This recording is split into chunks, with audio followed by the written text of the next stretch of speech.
Outreach Ministries International Broadcast. We're glad you're joining us today.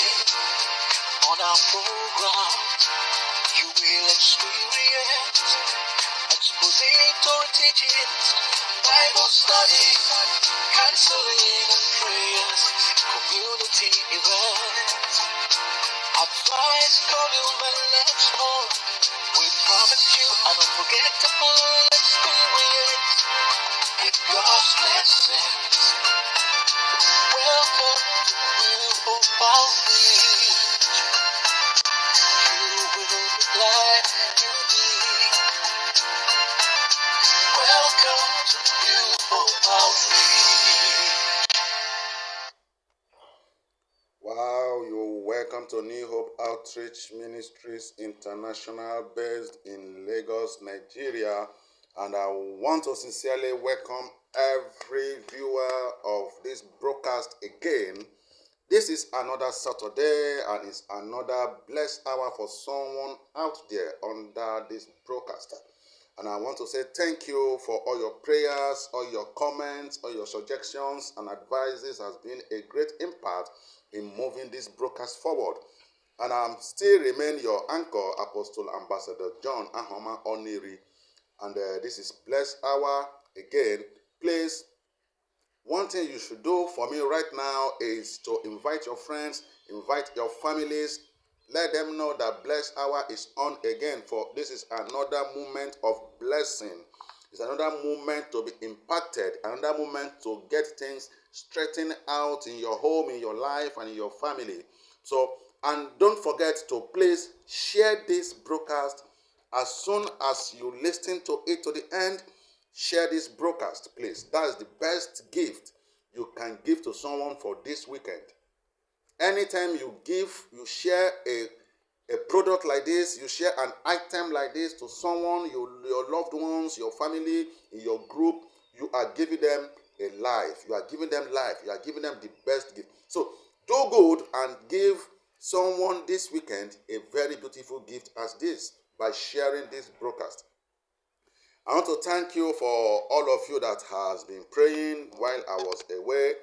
While I was away, the last broadcast was from East Legon in Accra, Ghana. I want to thank most of you that has been praying for the tour.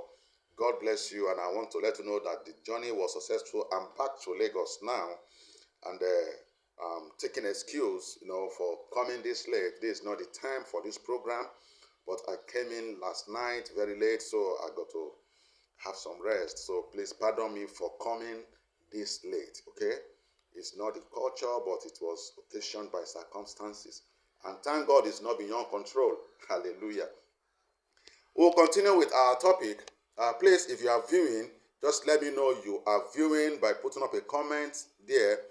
And so that I can celebrate you. Is our culture to celebrate our viewers that viewed online.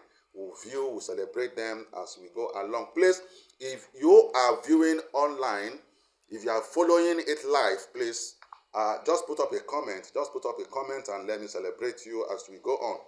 Thank you very much. I remain your host, Apostle Ambassador John Ahoma Oniri, and this is Blessed Hour, a broadcast of New Hope Outreach Ministries International based in Lagos, Nigeria. All right, we'll be continuing our topic. We'll be discussing a topic, marriage and money, which is to let us know the role of money in marriage, how we should imply money management, money principles in our homes in marriage. Throughout this month of March or beyond, we shall be discussing this because to me, I felt that this is a very crucial issue that we need to treat, and it has been always left untreated. And this is causing a lot of issues in our homes, causing a lot of chaos in our homes, causing a lot of marriage breakup. So I decided that we treat this subject. Please, I want you to put up a comment. Let me know your view about this broadcast. about this topic. Let me know your view. Hit the comment section and please put up your comments. Let us discuss. Let other people benefit from your own view about this topic, marriage and money. So last week we talked about communication and teamwork in marriage and finance. That was what we discussed last week. So this week we shall be discussing on how navigating financial conflicts in marriage. Navigating financial conflicts in marriage. There is conflict. Many things causes conflict in marriage, and I tell you the truth, the most things that cause conflict in marriage is sex and finance. Those are the top priorities, top factors that cause issues in marriage. And hear me good. If these issues are not well managed, it could cause a lot of damages in the relationship. And that is why we're taking out our time to bring such topics out to us, so that we can always learn from one another. So, and please, if you, as I go on when you hit the comment section, if you have an experience or you want to say something, please feel free to put it in the comment section. Okay, so today we shall be looking at navigating financial conflicts in marriage. That's resolving financial disagreement. How do we do that? Many homes don't understand that there's a way that we can navigate our financial conflicts. There's no home that wants to be truthful. There's no marriage that wants to be truthful that will tell me that there's no time, there's no financial conflict in the marriage. It has been from beginning, and it will be, and it will continue to be. But the most important thing is for us to know how to navigate the conflict. How do we navigate financial conflict in our marriage? That is the question we have to ask ourselves, and that is the thing we really need to know, how we could navigate it. And today I shall be bringing to us some few ways in which we can actually navigate this financial conflict in our marriages. All right. Resolving financial disagreement is very, very important, because there's no time disagreement will not come. I call it reality of conflict in marriage. There's no how there will be no reality of conflict, either through one way or the other. There must be conflicts in a relationship. But the most important thing, as I've said, is how we navigate it. How do you navigate it? So that is the most important thing. Now, so when there is financial disagreement, how do we resolve it? I want us to take a Bible quote from Ephesians 4:26 that says this. It says, "Do not let the sun go down while you are still angry. Do not let the sun goes down while you are still angry." Ephesians 4:26 told us that. There's no how we'll be in a relationship that there will be no conflicts. But the important thing is that, as the counsel from Ephesians 4:26 that says, when there is a disagreement in the relationship, most especially financial disagreement or any other disagreement, we should not let the sun go down while we are still angry. Praise the Lord. So, I want to quickly go into the key points on how we can navigate financial conflict in our marriages. How do we navigate it? Number one point I have here is identifying financial triggers. Identifying financial triggers. We need to know what is that area that is a trigger in your financial, that causes that financial disagreement, that do cause the financial disagreement between the marriage. In the marriage, what is that thing that triggers it? So we need to identify that. Okay, so identify the financial issues that trigger conflict in your marriage, such as spending habit or debt. As Proverbs 27:23 says, "Be sure you know the condition of your flocks. give careful attention to your hearts. So we need to know this. What is that thing that triggers that financial conflict? Is it the way the man spends the money? Is it the way the woman spends the money that causes the trigger? What actually is the trigger? Is it that the man gives to his family without the consent of the wife, or the wife gives to her own family without the consent of the husband? Or is it that the wife just left everything for the man to be doing, or the husband just left everything for the wife to be doing and doing nothing with his own money? So please, these are things we need to identify. There are many ways, many different ways that we identify the trigger, the financial trigger. What is triggering? What is that trigger? What is that triggers that financial conflict in your marriage, in our marriage? When we identify, so the first thing we do is to try to identify that. Once we identify that, then we are heading to a solution in resolving it. So that is why, in resolving financial disagreement or financial conflict in our marriages, the first thing we need to do is to really identify financial triggers.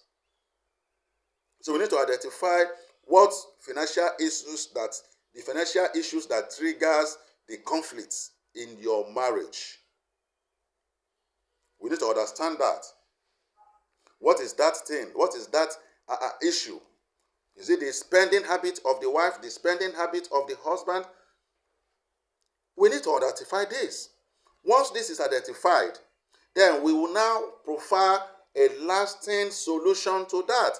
And that is why you see communication is very necessary. Once that is identified, then the spouse, the husband and wife, come to a table and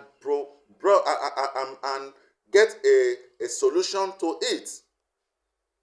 As I said in the last week, one person that is the best manager should be the one to manage the finance of the home, of the family. It's not necessarily mean who brought in the higher income or who is the higher earner in the home or in the marriage should be the financial manager. No. I repeat again, it is not about who earns more. It's about who has the financial managing quality, who has the skill, who has the best skill in managing finance should be the financial manager of the home. So it doesn't matter if it's the wife or the man that is the higher income earner in the home. No, it shouldn't be that. So please, we need to do that. So most important, we need to identify the issues that triggers the financial disagreement. I don't know what could be the financial issues that triggers the disagreement in your home, but if there is always a financial conflict in your home, please come together and identify the triggers. Identify what triggers that conflict, what makes it happen every time. It could be that the wife just spends without the prior notice of the husband, or the wife or the husband spends the money without informing the wife, and this will trigger. This could be a trigger. These are likely triggers, and they are liable to bring financial conflict. And if the financial conflicts are not well managed, the marriage may not survive. I have to say this. The marriage may not survive. If the financial conflict is not well managed, the marriage may not survive the test of time and may not last, may eventually hit the rock.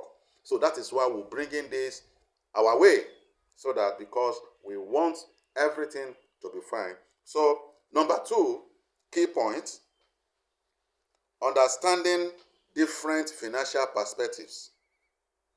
Understanding different financial perspectives. Understand that men and women often have different financial perspectives, and learn to appreciate and respect each other's views. This is one thing we need to understand. Women have a different perspective Susan Tamayo, I celebrate you. Thank you for joining this broadcast. God bless you. God bless you. I celebrate you. So we should understand that women have different perspectives about spending. Men have different perspectives about spending. So these are things we need to really understand. When we come to understand this, I think we will do well in avoiding financial conflict in our marriages. Different perspective. The men have different perspective. Women have different perspectives. We need to understand it. It's a reality. This is a reality. The women have different perspectives. Men have different perspectives about spending and about money. Most women like buying everything they see. I'm sorry, I hope I'm not offending anyone here. I'm just trying to be real here. Most women like buying everything they see, both relevant and irrelevant items. Most women like picking them, even when it is not convenient in their home. Most women want that. Most women go for most expensive thing. Some women are so materialistic. Even some men, they are so materialistic to the point that to the detriment of spending the money even when it's not supposed to be spent. I've heard many stories. I've heard a story of a woman that the husband gave money to pay the children's school fees. And this woman used the money for school fees to buy a phone for herself. Can you imagine that? Can you imagine that? The woman used the money to pay for the children's school fees and buy a phone for herself. That is misappropriation of fund. And that is not healthy. So please, I want to use this podcast to appeal to everyone indulging in this type of thing to desist from it. It could cause, it is really one of the triggers of financial conflict in marriage. So if you are indulging in such habit, I've seen a man that the wife managed to gather properties, and you see the man selling off the properties in cheap prices. I've seen.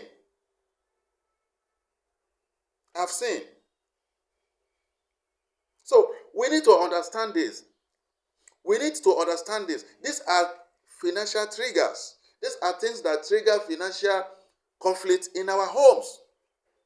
And I want to tell you the truth. Such marriage will not stand. Such marriage will not stand. Oh, my prophets, I celebrate you. Thank you for joining this broadcast. Prophet Juliet, I celebrate you. God bless you. So, we need to understand that the different perspectives of understanding different financial perspectives. As I've said, women often have different financial perspectives. So women, we need to understand this, and that is more reason why we have to really do this, so that we should avoid financial conflict. When we understand this different financial perspective from the men angle and from the women angle, we will know how to navigate financial conflict in our marriages. Very, very important. So we need to really understand this. Very, very crucial and very, very important. We need to, Cynthia James, thank you for joining this broadcast. I celebrate you. Thank you for joining this broadcast. God bless you. So there are different financial perspectives from the man and from the woman. We need to understand that, so that we will always understand that. Once we understand that, we'll be able to navigate financial conflict in our marriages. And now let me say this from the Ephesians. Ephesians 5:21 says, submit to one another out of reverence for Christ. Submit to one another out of reverence for Christ. Ephesians 5:21 advises us that. So we need to really submit to one another. The man, you need to submit to your wife if it comes to financing the home. Then the wife, you also need to submit to your husband when it comes to finance. I said that I believe marriage is a thing of openness, sincerity, honest, and integrity should be there. Once you are open, honest with your spouses, I don't think there is anything that should be hidden. We need to submit in sincerity, in honest about our finances to one another, according to the scriptures. We need to do that. So, understanding different financial perspectives will help us navigate financial conflict in our marriage. And failure to understand this will always be a trigger. It will always be a trigger issue in bringing financial conflicts. So we need to understand that. I'll quickly, the 3 key points, the number 3 key point, developing a conflict resolution plan. As I told us, the Bible told us that conflict must come. There must be conflict. In the book of John, he told us that there must be conflict. There must be disagreement. So what do we do to navigate it? When we have, the best thing we do is develop a plan for resolving financial conflict, including how to communicate effectively, how to compromise, and how to seek outside help when needed. Let us see what the book of Matthew told us about this. Matthew 18:15-17 says, if your brother or sister sins, go and point out their fault, just between the two of you. If they listen to you, you have won them over. But if they will not listen, take one or two others along. So the best thing is open communication. Develop a plan for resolving financial conflict in your marriages. There's no how conflict will not come. I'm telling you, most especially financial conflict, there's no how it will not occur. But once there's a plan, already made plan on how to navigate this. So there must be resolution, resolving financial conflict, including how to communicate. And that is why you first of all start the communication according to Matthew 15. You start the communication by calling calling your spouse, calling your partner, and you sit down on a table and you bring the matter to table in respectful manner, with love, not with fighting, not in fighting manner. In a very respectful manner, you open the communication on it. Oh, sweetheart, oh, babe, oh, honey, the way you spend this money, I think it is not the best way we should spend money in the family. Oh, look at the children. We need this for the children. We need that for the children. We need this for the home. We need to buy an apartment. And if we continue like this, we will not achieve all this. These are simple ways, in a respectful manner, you open up a communication on financial conflict in resolving it.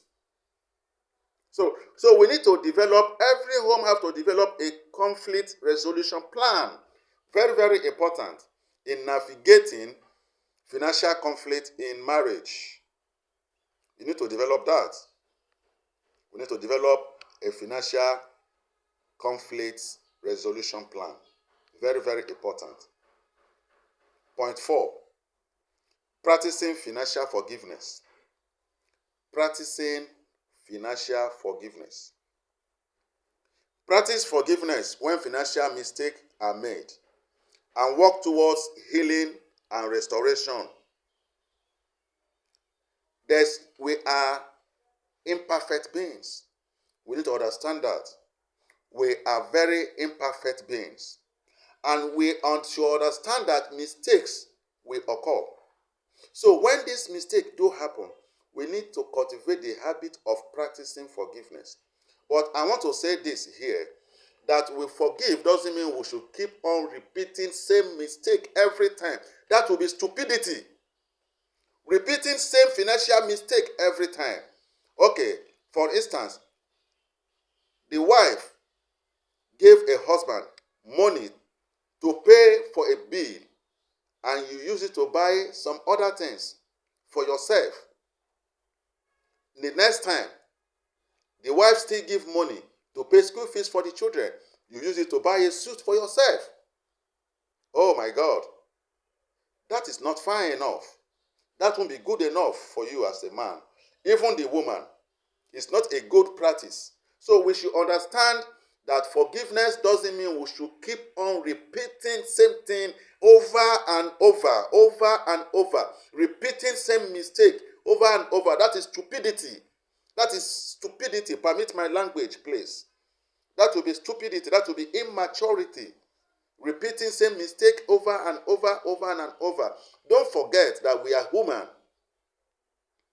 Don't forget that your spouse is a woman. Is human. So we shouldn't keep doing same mistake. But the truth is, we should cultivate the habit of forgiving financial errors and any other errors in the home. That will help us. Practicing financial forgiveness will help us navigate financial conflict in the marriage. The fifth point I want to talk here, I want to speak about is seeking outside help.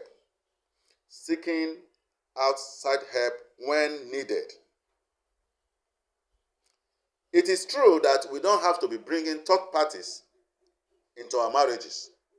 But the truth still remains that when needed, there is need for outside help, like the counselors, like financial managers.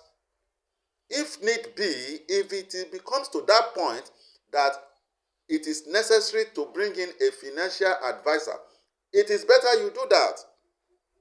So it's good to seek outside help when needed. So don't be afraid to seek outside help, such as couples therapy or financial counseling.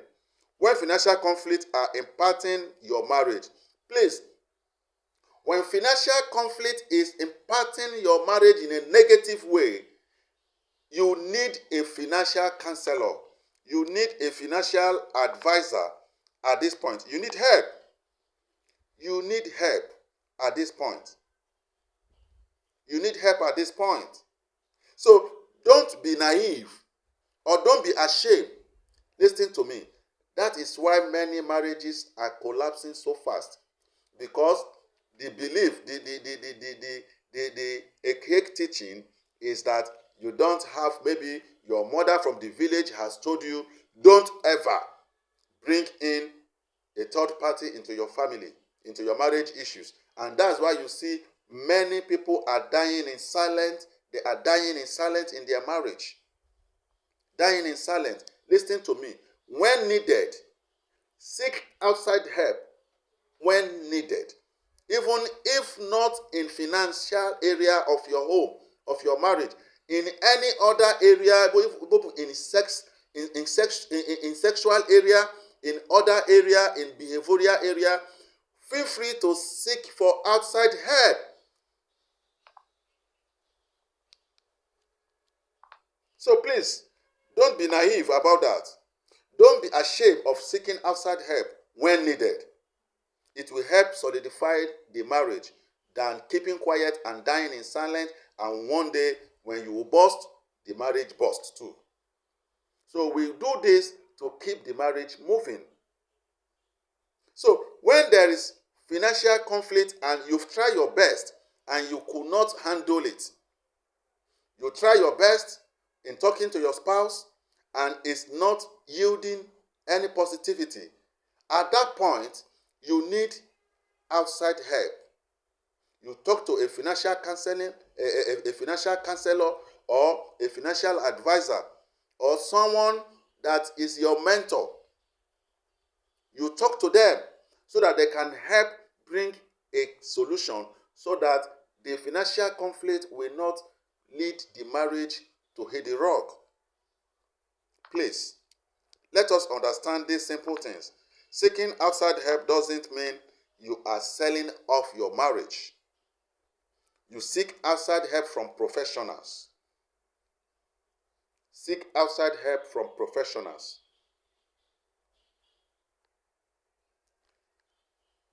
This is how far we're going to go today in navigating financial conflict in our marriage. The topic still remains marriage and money. And we'll be talking about resolving financial disagreement, how we can do that. And let me read this from Proverbs 15:22 says, plans fail for lack of counsel. Plan fails for lack of counsel, but with many advisors, they succeed.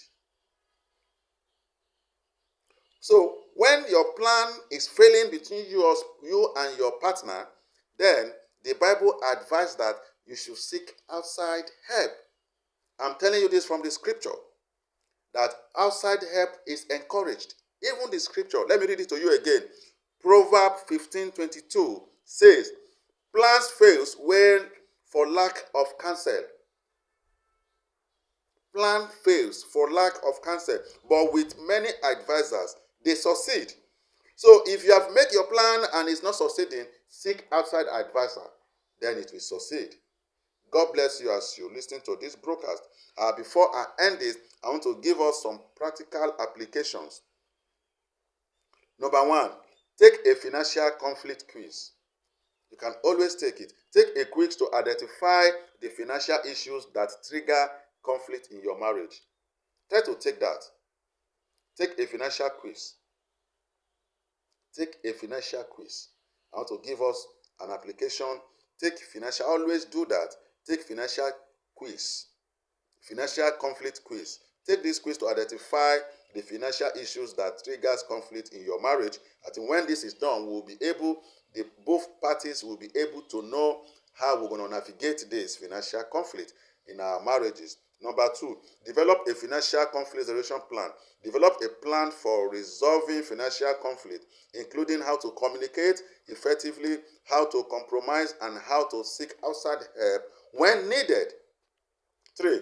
Practice active forgiveness. Practice forgiveness when financial mistakes are made and work towards healing and restoration.